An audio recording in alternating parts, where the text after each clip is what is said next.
Hello student, TGT art class में आप सबका स्वागत है। कैसे हैं आप सब लोग? उम्मीद करते हैं कि अच्छे होंगे। तो चलिए आज की क्लास स्टार्ट करते हैं। तो आज हमारा टॉपिक है जहांगीर। तो आज हम लोग जहांगीर के बारे में पढ़ते हैं। इससे पहले मैंने कल अकबर के बारे में पढ़ा दिया, उसको 2 पार्ट में करा दिया है, तो जिसने नहीं देखा है देख लीजिए। तो हमारा टॉपिक चल रहा है मुग़ल शैली। तो मुग़ल शैली में आज हम जहांगीर के बारे में पढ़ाएंगे। तो चलिए स्टार्ट करते हैं। तो कल हमारा हो गया था यहाँ तक स्याह कलम का, मतलब कि ये हमारा लास्ट क्वेश्चन था। कल 10वां क्वेश्चन अकबर काल से ही लास्ट था। तो आज से स्टार्ट करते हैं। तो जहांगीर, इसका जो समय काल हो जाएगा वो हो जाएगा 1605 से लेकर 1627 इसका समय काल हो जाएगा। जहांगीर का जन्म 1569 ईस्वी में सूफी संत के आशीर्वाद से हुआ था। किसके आशीर्वाद से? सूफी संत शेख सलीम चिश्ती के आशीर्वाद से हुआ था। बचपन में इनका नाम सलीम था और यह सूफी संत फतेहपुर सीकरी रहता था। जो ये सूफी संत थे ये फतेहपुर सीकरी रहते थे, इसलिए अकबर ने फतेहपुर सीकरी को अपनी राजधानी भी बनाया था। तो अकबर ने फतेहपुर सीकरी की राजधानी क्यों बनाया था? क्योंकि जो ये सूफी संत थे ये फतेहपुर सीकरी में ही रहते थे और इनके आशीर्वाद से ही इनके बेटे सलीम का यानी कि जहांगीर का जन्म हुआ था।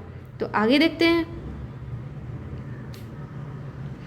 प्रसिद्ध कला समीक्षक श्री राय कृष्णदास ने जहांगीर के बारे में कहा है, जहांगीर बड़ा ही सहृदय, सुरुचि, सम्मान, पहले दर्जे का चित्र प्रेमी, प्रकृति सौंदर्य उपासक, सबसे अधिक जिज्ञासु थे। तो ये किसने कहा? ये राय कृष्णदास ने कहा है कि जहांगीर के बारे में बताया कि वो बहुत ही बड़े हृदय, मतलब दिल से बहुत ही ज़्यादा अच्छे इंसान जो होते हैं वो थे। सुरुचि संपन्न, मतलब रुचि थी उनको। पहले दर्जे के चित्र प्रेमी थे, मतलब पहले नंबर के ये चित्र प्रेमी कह सकते हैं। प्रकृति सौंदर्य उपासक थे, मतलब ये प्रकृति के लिए बहुत ज़्यादा मानते थे उन सब चीज़ों को। तो उसके प्रति क्या थे? जिज्ञासु थे। तो जिस बात की बुद्धि गवारा नहीं करती थी तो उसे वह पास भी नहीं भटकने देते थे। मतलब कि राय कृष्णदास ने कहा है कि जो जहांगीर थे वो मतलब अगर अपने किसी इंसान को पसंद नहीं करते थे तो वो उसके पास अपने पास भी भटकने नहीं देते थे, ऐसा इसमें बताया गया है। जहांगीर ने जब से रूप छवि नूरजहां का अपनी हृदय प्रिया बनाया तभी से उसका रसिक मन चित्रकला में अधिक रमने लगा था। मतलब कि कहने का मतलब ये है कि जहांगीर ने जब से रूप छवि मतलब नूरजहां को देखा था और अपने हृदय प्रिया बनाया था, मतलब वो उनको पसंद करने लगे थे, तभी से उनका रसिक मन, मतलब कि जो उनका मन था वो चित्रकला में अधिक रमने लगा था, यानी बहुत अच्छे तरीके से उनका मन लगने लगा था चित्रकला में। आगे देखते हैं। इनकी माता का नाम क्या था? तो जोधाबाई था। जहांगीर 1605 ईस्वी में मुगल शासक बना। 1627 ईस्वी में हृदय गति रुकने के कारण इनकी मृत्यु हो जाती है। मतलब कि जहांगीर 1605 ईस्वी में मुगल शासक बना और 1627 ईस्वी में हृदय गति मतलब कि हार्ट अटैक रुकने के कारण इनकी मृत्यु हो जाती है।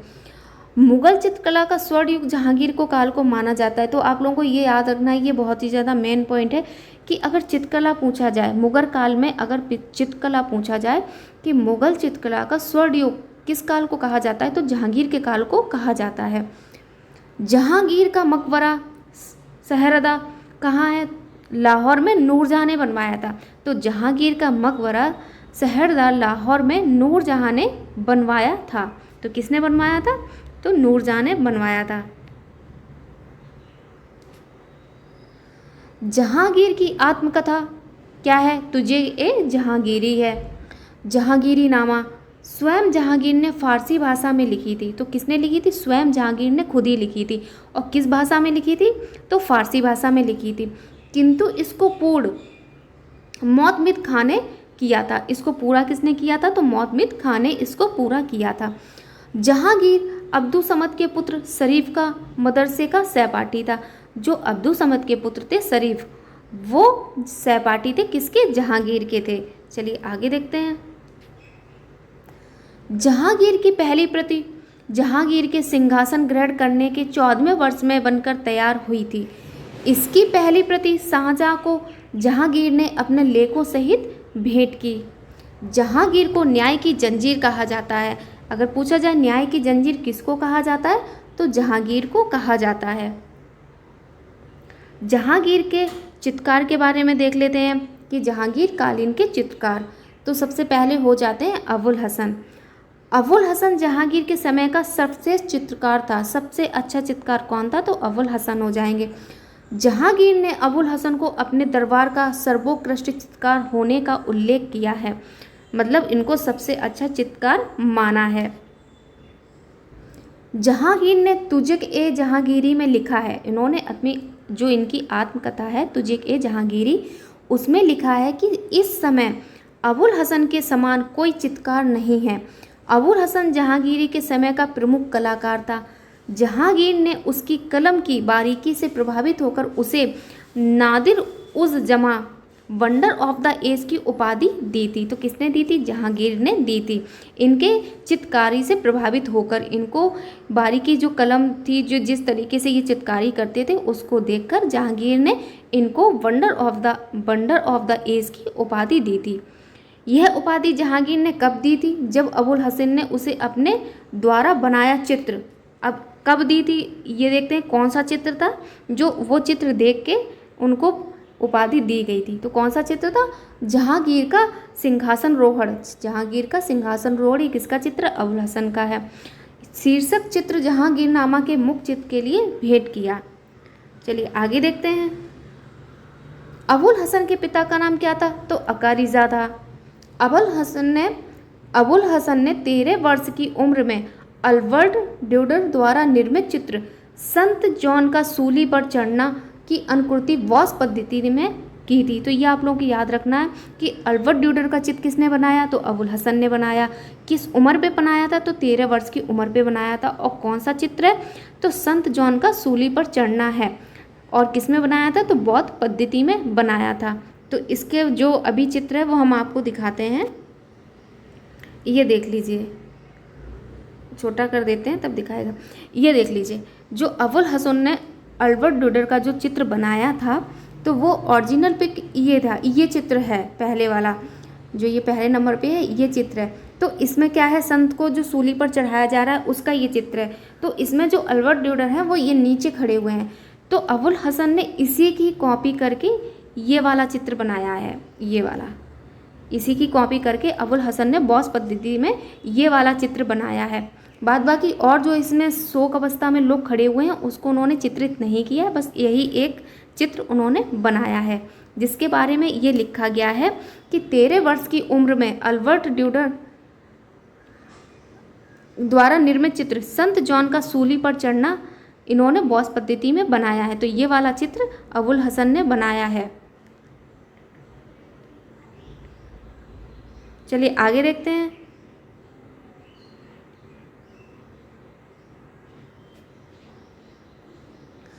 जहांगीर का सपना, यह चित्र जहांगीर के प्रिय चित्रकार अबुल हसन ने बनाया है। तो ये क्या है? ये इनके अबुल हसन के ये क्या हो जाएंगे? ये चित्र हैं।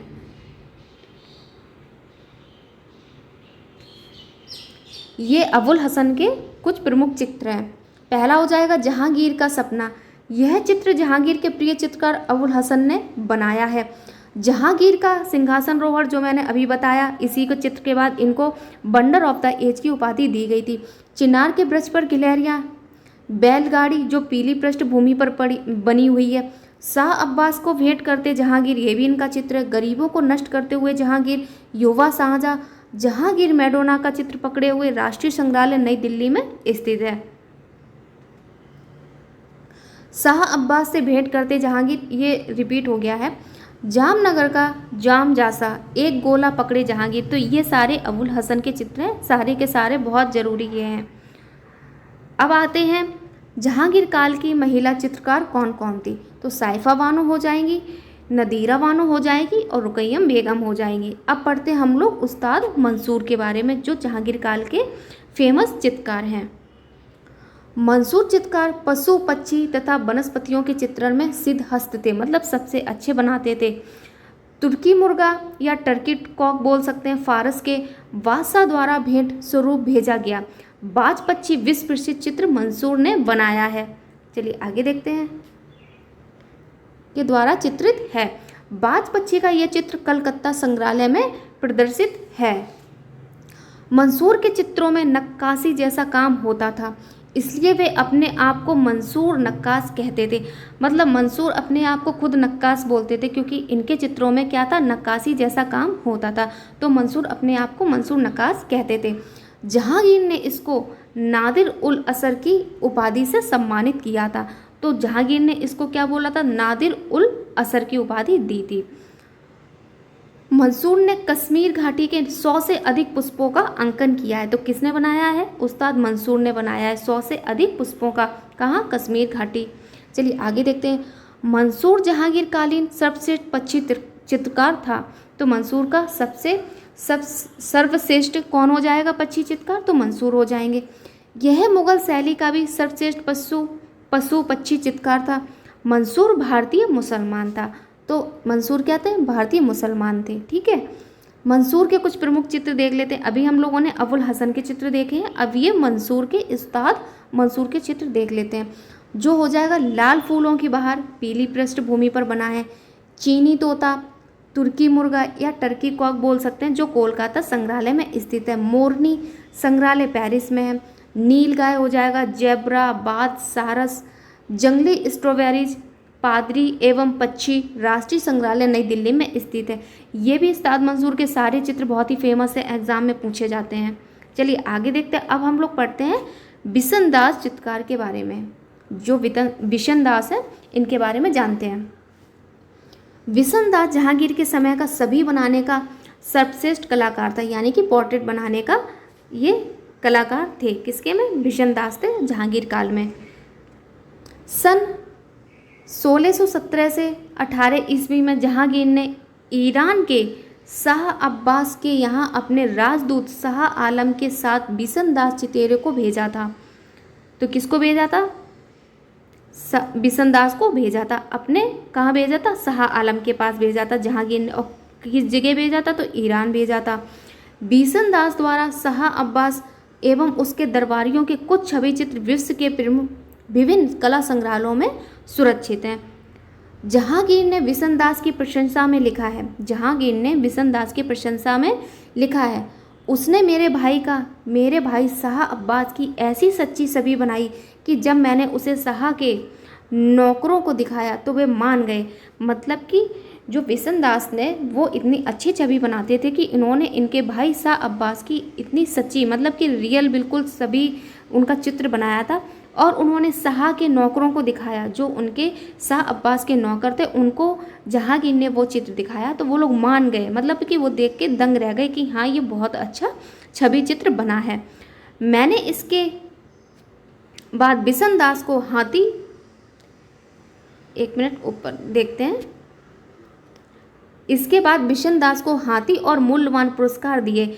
मतलब ये चित्र बनाने के बाद में जहांगीर ने उनको हाथी और मूल्यवान पुरस्कार दिए थे। इस चित्र की अनुकृति बोस्टन संग्रहालय में स्थित है।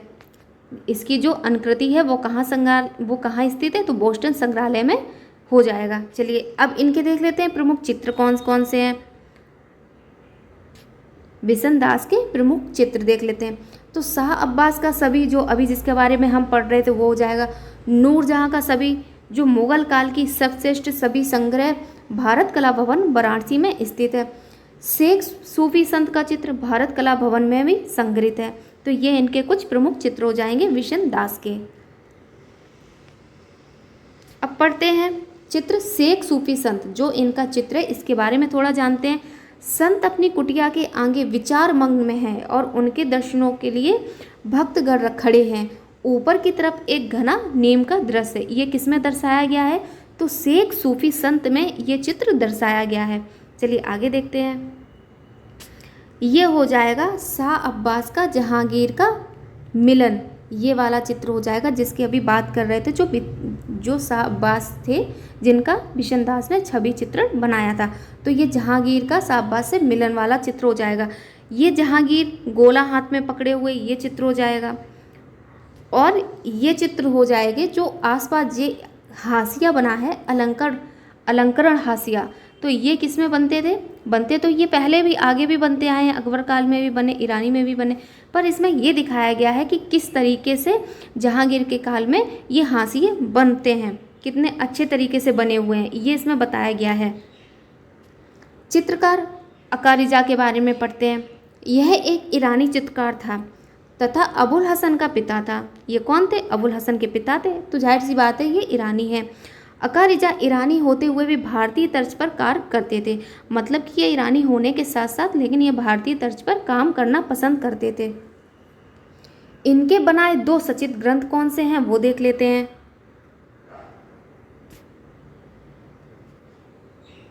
सन 1602 ईस्वी में बना राज कवर, जो वर्तमान में चेस्टर बेटी संग्रहालय में संग्रहित है।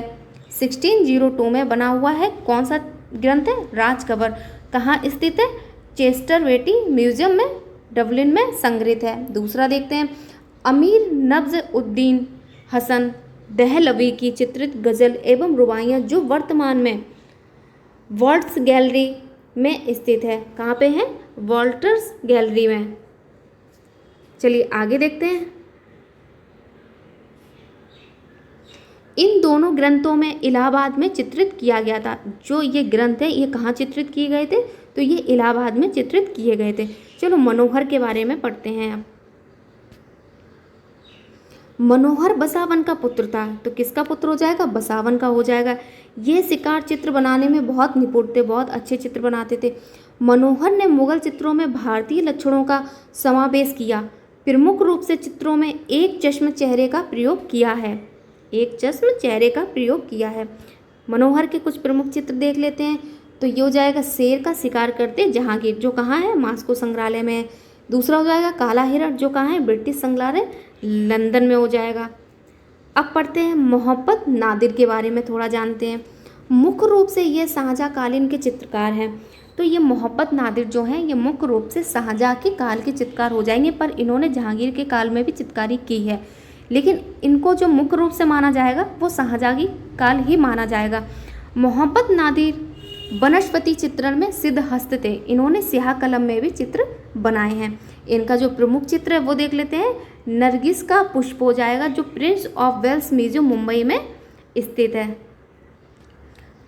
अब हम लोग पढ़ते हैं दौलत चित्रकार के बारे में। इनके बारे में थोड़ा जानते हैं। ये फारूक बेग का शिष्य था। तो किसका शिष्य था? फारूक बेग का शिष्य हो जाएगा। दौलत ने अपने मित्रों बिशनदास, गोवर्धन, अबुल हसन तथा मनोहर के चित्र बनाए थे। चलिए आगे देखते हैं। शालीवाहन तुजक ए जहांगीरी में वर्णित कश्मीरी चित्रशाला का कश्मीर चित्र शैली का प्रथम चित्रकार है। चलिए आगे देखते हैं। चित्रकार मोहम्मद मुराद के बारे में थोड़ा सा जानते हैं। अकबर कालीन चित्रकार नन्ना का भतीजा था। तो इसमें बस इतना ही है कि अकबर कालीन चित्रकार नन्ना का भतीजा था। अब जहांगीर की कुछ विशेषताओं के बारे में जानते हैं। चित्रकार तो इनके हो गए, उनके प्रमुख चित्र भी हो गए हैं।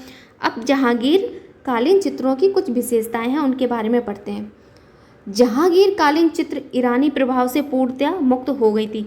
मतलब कि ये जो मुगल शैली क्या है, इस पे ईरानी प्रभाव है, ईरानी चित्रकारी की जाती थी, लेकिन जहांगीर काल में ईरानी प्रभाव पूरी तरीके से खत्म हो गई थी। एक नवीन रूप में पनपी थी, एक नवीन रूप ले लिया था। उसमें परंपरा के स्थान पर यथार्थता आ गई थी। मतलब कि यथार्थता मतलब आ गई थी, रियलिस्टिक आ गई थी, इसमें रियल चीज़ें बनने लगी थी। जहांगीर के प्रतीक उपासक होने के फलस्वरूप ही ये संभव ही हो पाया था, क्योंकि जहांगीर प्रकृति के ज़्यादा मानते थे, तो इस वजह से ये संभव हो पाया था। जैसे कि फूल, पेड़, पहाड़, वृक्षों के तने, पत्ते, बादल आदि, ये सब इनके चित्रकारी में देखने को मिलता था। जहांगीर काल में रेखाएं अत्यधिक कोमल एवं महीन दर्शाई गई हैं। तो कैसी दर्शाई गई हैं? महीन दर्शाई गई हैं। उभार लाने के लिए छाया प्रकाश का प्रयोग किया गया है। चेहरों आदि में गोलाई लाने के लिए बारीक रेखाओं द्वारा छाया या पर्दाज का प्रयोग किया गया है। कभी कभी छोटे छोटे बिंदुओं को लगाकर बिंदु पर्दाज लगाया जाता था, जिसे दाना पर्दाज कहते हैं। तो ये पता होना चाहिए कि दाना पर्दाज किसे कहते हैं। तो जो छोटी छोटी बूंदें होती हैं उसको लगाकर बिंदु पर्दाज लगाया जाता था, जिसे दाना पर्दाज कहते हैं। जहांगीर काल में जो चेहरे प्राय एक चश्म के बने हुए हैं। जहांगीर के काल में कोई भी चित्र तब तक पूर्ण नहीं माना जाता था जब तक उत्कृष्ट रूप से अलंकृत हाशिए ना किए गए हों। हाशिए बड़े सुंदर ढंग से बनाए गए हैं। कुछ हाशियों पर सोने का वर्क चिपकाया जाता था। जैसे कि अभी मैंने इससे पहले एक फ़ोटो दिखाया था जिसमें आसपास हाशिए बनाए गए थे, तो वही इसमें बताया गया है कि तब तक चित्र को पूर्ण नहीं माना जाता था जब तक उसमें अलंकृत हाशिए ना किए गए हों, और हाशिए बहुत ही सुंदर ढंग से बनाए जाते थे। जैसे मैंने अभी यहाँ पे दिखाया था आप लोगों को, ये वाला चित्र है। इसमें अलंकृत तरीके से जो हाशिए जब तक नहीं बनाए जाते थे तब तक इस चित्र को पूरा नहीं माना जाता था। ऐसा इनकी जहांगीर की जो विशेषता है उसमें बताया गया है। चलिए आगे देखते हैं। जहांगीर काल में खिड़कीदार पगड़ी का प्रयोग हुआ है। जहांगीर काल में जो पगड़ी बनती थी वो खिड़कीदार, मतलब जाली नुमादार या खिड़कीदार बोल सकते हैं। पुरुषों द्वारा पहना गया पायजामा नीचे तक जाता हुआ है, मतलब नीचे तक लंबा बनाया गया है। रंगों की सूफियानापन, परस्पर मिश्रित रंग तथा एक ही रंग के तानों का प्रयोग हुआ है। जहांगीर ने काल्पनिक चित्रों का निर्माण भी करवाया था। जहांगीर काल में यूरोपीय प्रभाव भी स्पष्ट झलकता है, जिसका कारण अनेक यूरोपीय निवासियों का भारत आगमन रहा है। क्योंकि विदेशी जो लोग थे, यूरोपीय लोग तो अपने भारत आते रहते थे, वो क्या करते थे, अपने साथ में चित्र लाते थे। तो ये लोग अपने साथ वहाँ की चित्रकला के नमूने भी लाए। जहांगीर ने इन्हें देखकर ईसाई विषयों पर भी चित्र बनाए, जिसमें कौन हो जाएगा, मैडोना हो जाएगा, इंग्लैंड के राजा रानी हो जाएंगे, लेडी एलिजाबेथ हो जाएंगी और आदि। इस काल में स्वतंत्र रूप से लघु चित्रों का निर्माण हुआ है, जिन्हें मुरक्का को एल्बम बोलते हैं, उसमें लगाया जाता था। चलिए आगे देखते हैं। जहांगीर के समय आने वाले प्रमुख विदेशी कौन हो जाएंगे, तो सर्वप्रथम आए थे सर टॉमस रो, जो 1615 ईस्वी में आए थे, 1615 में आए थे। कैप्टन हॉकिंस हो जाएंगे, विलियम फिंच हो जाएंगे, एडवर्ड टेरी हो जाएंगे। मनसाराम हिरण का चित्र मनोहर ने चित्रित किया था। किसने किया था? मनोहर ने चित्रित किया था। जहांगीर ने लाहौर में भित्ति चित्रों का निर्माण कराया था। अकबर ने कहाँ कराया था? तो फतेहपुर सीकरी में कराया था। जहांगीर ने कहाँ कराया था? तो लाहौर में कराया था भित्ति चित्रण। आगे देखते हैं। चिनार वृक्ष पर गिलहरियां, चित्र में गिलहरियों का चित्र जो है वो अबुल हसन ने बनाया है, तथा चिनार वृक्ष का चित्र जो है वो किसने किया है? मंसूर ने किया है। तो इस ग्रंथ में ऐसा बताया गया था कि जो गिलहरियां बनी हुई हैं वो अबुल हसन ने बनाई हैं, लेकिन जो चिनार वृक्ष बना हुआ है वो मंसूर ने बनाया है।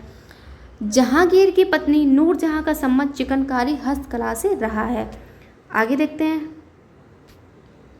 जहांगीर कालीन स्थापित, इनके कुछ स्थापत्य देख लेते हैं। अभी विशेषताएं देख ली हैं, अब इनके कुछ स्थापत्य देख लेते हैं। जो है जोधाबाई का मकबरा सिकंदरा में बना हुआ है। शीश महल व शालीमार बाग कहाँ है? कश्मीर में है। निशात बाग हो जाएगा कश्मीर में। दिलकशा बाग हो जाएगा लाहौर में, और चश्मे नूर महल हो जाएगा अजमेर में। तो ये क्या हो जाएंगे? इनके जहांगीर कालीन के स्थापत्य हो जाएंगे। ये अबुल हसन के द्वारा बनाया हुआ चित्र है, ये अबुल हसन ने बनाया है। ये होता है चिकनकारी इस तरीके से की जाती है जो नूरजहां के टाइम पे थी। ये हो गया है चित्र गिलहरियों वाला, चिनार वृक्ष गिलहरियों वाला, जिसमें अबुल हसन ने गिलहरियाँ बनाई हैं। ये जो गिलहरियाँ दिख रही हैं ये किसने बनाई है? ये अबुल हसन ने बनाई हैं। ये आप लोगों को याद रखना है, ये अबुल हसन ने बनाई हैं। और जो ये चिनार वृक्ष है, ये किसने बनाया है? ये मंसूर ने बनाया है। किसने बनाया है? ये वृक्ष मंसूर ने बनाया है। तो आप लोगों को ये चित्र आप लोग देख लीजिए, ये चिनार वृक्ष वाला है। तो आज हमारी क्लास ख़त्म होती है, यहीं तक हमारी क्लास थी। तो जहांगीर का जितना भी टॉपिक था मैंने एक ही वीडियो में करा दिया है। बस यहीं तक क्वेश्चन पूछे जाते हैं, इससे ज़्यादा कुछ नहीं पूछा जाएगा। मुझे जहाँ जहाँ लगा जो इम्पोर्टेंट क्वेश्चन थे वो मैंने सब इसमें कवर कर दिया है। तो ये सभी एग्ज़ाम के लिए महत्वपूर्ण है। इसमें मतलब कोई सा भी एग्ज़ाम हो, सभी लोग इसको देख सकते हैं। तो जहांगीर टॉपिक आज ख़त्म हो चुका है। अब आगे का नेक्स्ट पार्ट पढ़ाते हैं हम लोग, शाहजहाँ के बारे में पढ़ते हैं, फिर उसको मुग़ल काल को हम ख़त्म कर देते हैं टॉपिक को पूरा। फिर नेक्स्ट वीडियो लेके आएंगे नेक्स्ट टॉपिक के साथ में। तो चलिए मिलते हैं नेक्स्ट वीडियो में, नेक्स्ट क्लास में, नेक्स्ट टॉपिक के साथ में। जिसको क्लास अच्छी लगी हो तो लाइक शेयर कमेंट जरूर कर दीजिए। चैनल को सब्सक्राइब भी करके जाइए, जिससे आगे की वीडियो आप लोगों को मिलती रहे। ठीक है, मिलते हैं नेक्स्ट वीडियो में। Thank you so much.